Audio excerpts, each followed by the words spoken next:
এই নীল সুন্দর গ্রহটি, যাকে আমরা পৃথিবী বলে জানি, কখনো ছিল এক ভয়ঙ্কর আগুনের দানব।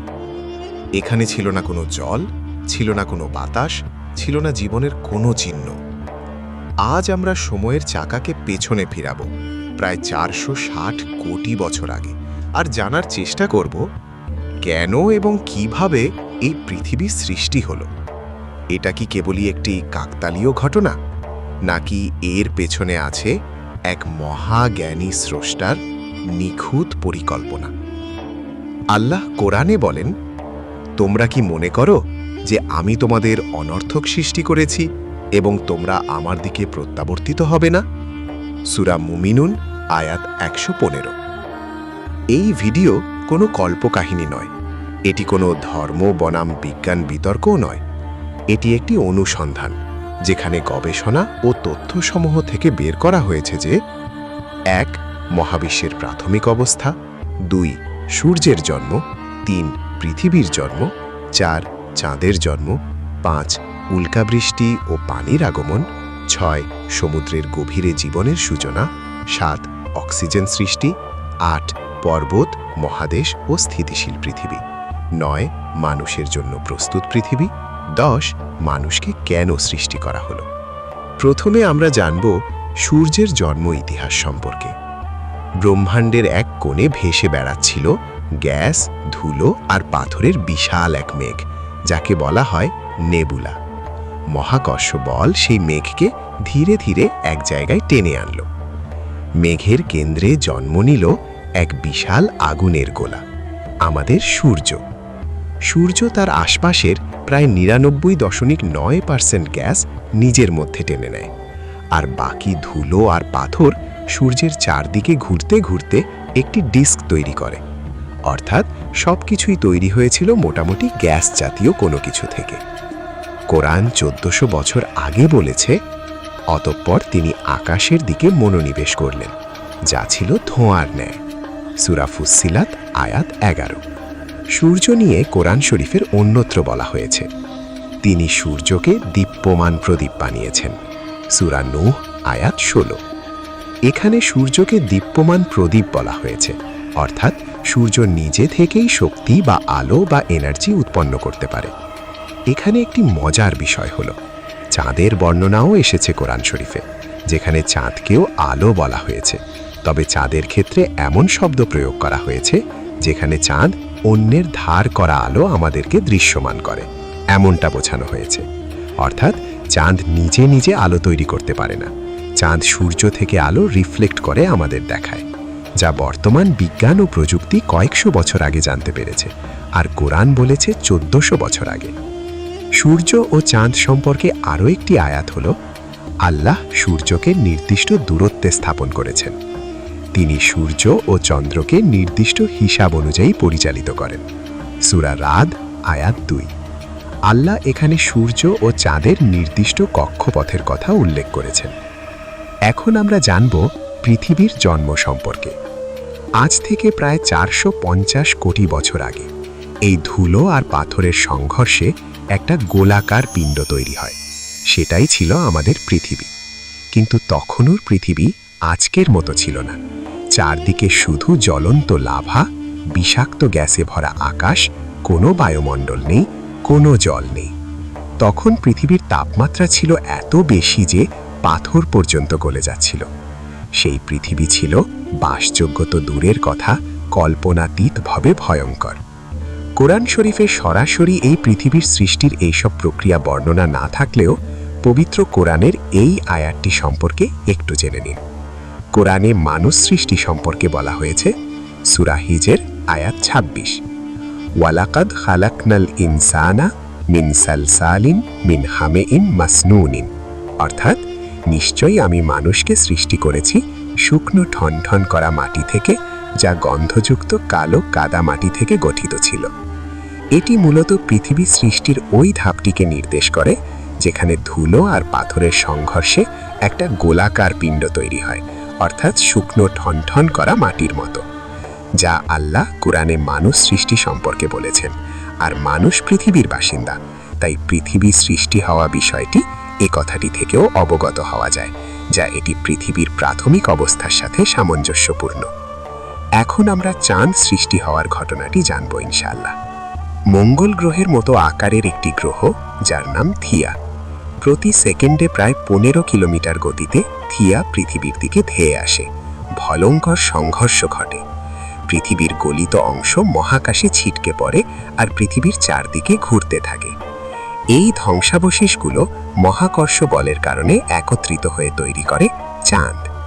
চাঁদ শুধু সৌন্দর্য নয়, জোয়ার ভাটা নিয়ন্ত্রণ, পৃথিবীর অক্ষ স্থিতিশীল করা, জলবায়ু রক্ষা, সবকিছুর পেছনেই চাঁদের বিশাল ভূমিকা রয়েছে। যেমন কোরআন বলে, নিশ্চয়ই আমি সবকিছু সৃষ্টি করেছি নির্ধারিত পরিমাপে। সূরা কামার আয়াত 49। হাদিসে নবী সাল্লাল্লাহু আলাইহি ওয়াসাল্লাম বলেন, সূর্য ও চন্দ্র আল্লাহর নিদর্শন। সহিহ বুখারী। কিভাবে পৃথিবীতে প্রথম পানির আগমন হলো? পানি এই পৃথিবীর নিজস্ব কোনো সম্পদ নয়, বরং এটি পৃথিবীতে এসেছে উল্কাপাতের মাধ্যমে। আল্লাহ তাআলা কোরআন বলেন, আমি আকাশ থেকে পানি অবতরণ করেছি পরিমিতভাবে। সূরা মুমিনুন আয়াত 18। এখানে আকাশ রূপক অর্থ, যা সাধারণভাবে মহাকাশ বোঝানো হয়েছে, অর্থাৎ পৃথিবীর বাইরে থেকে এসেছে পানি। পৃথিবী তৈরির প্রায় 50 কোটি বছর পরে, কোটি কোটি বছর ধরে উল্কা, গ্রহাণু আর ধূমকেতু পৃথিবীতে আঘাত হানতে থাকে। এই ধূমকেতুগুলো নিয়ে আসে বিপুল পরিমাণ জল, কেমিক্যাল, অ্যামিনো অ্যাসিড। ধীরে ধীরে পৃথিবীতে সমুদ্রের জন্ম হয়, আকাশে মেঘ তৈরি হয়। আজ থেকে প্রায় 380 কোটি বছর আগে সমুদ্রের গভীরে তাপ, খনিজ আর রাসায়নিক বিক্রিয়ার মাধ্যমে জন্ম নেয় প্রথম জীবন, এককোষী ব্যাকটেরিয়া। বলা বাহুল্য, সম্পূর্ণ আল্লাহর আদেশেই এসব ঘটেছে এবং মানব সৃষ্টি হয়েছে সম্পূর্ণ আল্লাহর ইচ্ছায়। যেমন কোরআন শরীফ আল্লাহ তাআলা বলেন, আমি প্রত্যেক জীবন্ত বস্তুকে পানি থেকে সৃষ্টি করেছি। সূরা আম্বিয়া আয়াত 30। সুতরাং পৃথিবীতে যদি প্রথম সৃষ্টি ব্যাকটেরিয়া বা এককোষী জীব হয়, তাহলে তা সৃষ্টি হয়েছে পানিতে, এবং এটি সৃষ্টি করেছে স্বয়ং আল্লাহ তাআলাই। যেমন আল্লাহ তাআলা মানুষকে সৃষ্টি করেছেন মাটির মাধ্যমে, তেমনি ব্যাকটেরিয়াকে সৃষ্টি করেছে কিছু কেমিক্যাল রিয়াকশনের মাধ্যমে। এটি কোনো স্বয়ংক্রিয় ইভলিউশন বা বিবর্তন নয়, বরং এটি একটি পরিকল্পিত সৃষ্টি। পৃথিবীতে মানুষ এবং অন্যান্য জীবের বসবাসের জন্য অক্সিজেন সৃষ্টি।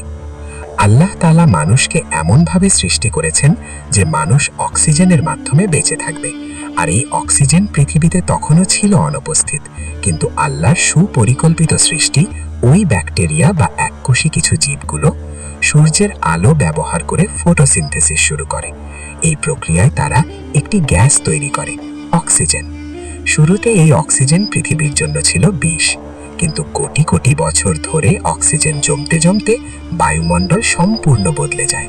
এই ঘটনাকে বলা হয় গ্রেট অক্সিজেনেশন ইভেন্ট। এর ফলে ওজোন স্তর, যা সূর্যের ক্ষতিকর রশ্মি থেকে আমাদেরকে নিরাপদ রাখে, এবং শ্বাসযোগ্য বাতাস সৃষ্টি হয়। যেমন কোরআনে আল্লাহ বলেন, তোমাদের জন্য তিনি বাতাসকে অনুগত করেছেন। সূরা জাসিয়া আয়াত 12।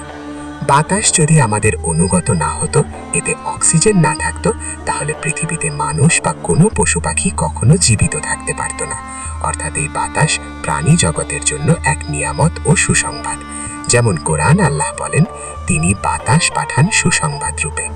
সূরা আর রুম আয়াত 46। বর্তমান পৃথিবীর চিত্র তৈরি হওয়ার প্রক্রিয়া। পৃথিবীর ভূত্বকের প্লেটগুলো নড়াচড়া শুরু করে।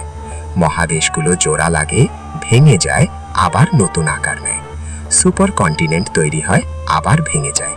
এই পরিবর্তনই আজকের পৃথিবীর মানচিত্র তৈরি করেছে বিশাল বিশাল পাহাড়, মাউন্ট এভারেস্টের সহ আরও শত শত পাহাড়।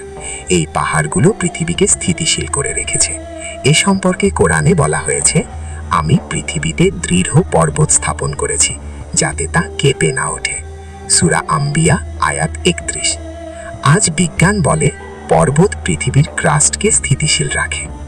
সর্বোপরি মানুষের জন্য প্রস্তুত পৃথিবী তৈরি হওয়া। এরপর পৃথিবীতে আসে হাজার রকম প্রাণী, হাজার রকম উদ্ভিদ, এবং তারা কালক্রমে আবার বিলুপ্ত হয়ে যায়। আবার পৃথিবী পুনর্গঠিত হয়, এবং এক পর্যায়ে এটি তৈরি হয়ে যায় মানুষের জন্য উপযুক্ত গ্রহ, যেখানে আল্লাহ তাআলা প্রথম আদম ও হাওয়া আলাইহিসসালামকে পাঠায় এবং তাদের মাধ্যমে পরবর্তীতে আসে এই মানব প্রজাতি। এই পৃথিবীতে আল্লাহ মানব প্রজাতির জন্য বিছানা শুধু তৈরি করেছে, যেখানে মানুষ জন্ম নেয়, বেঁচে থাকে এবং মৃত্যুর পর এখানেই সমাধিস্থ হয়। কেমন আল্লাহ তাআলা কোরআন শরীফে ইরশাদ করেছেন, তিনি তোমাদের জন্য পৃথিবীকে বিছানা করেছেন। সূরা বাকারা আয়াত 22। সর্বশেষে বলবো, কেন আল্লাহ তাআলা মানুষকে সৃষ্টি করেছেন। কোরআন শরীফে এই সম্পর্কে আল্লাহ তাআলা বলেন, আমি জিন ও মানুষকে কেবল আমারই ইবাদত করার জন্য সৃষ্টি করেছি। সূরা আয-যারিয়াত আয়াত 56। এই সংক্ষিপ্ত জীবন হলো একটি পরীক্ষা ক্ষেত্র।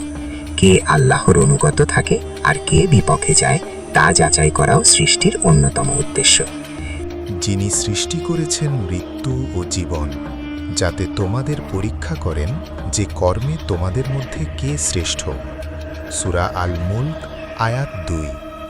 শুধু মানুষের ইবাদত আর পরীক্ষার জন্যই নয়, আল্লাহ তাআলা মানুষকে এই পৃথিবীতে, এই বিশ্বজগৎকে সৃষ্টি করেছেন তার ক্ষমতা বহিঃপ্রকাশ করার জন্য, যে তিনি সর্বময় ক্ষমতার মালিক, যা ইচ্ছা করতে পারেন, যখন ইচ্ছা করতে পারেন।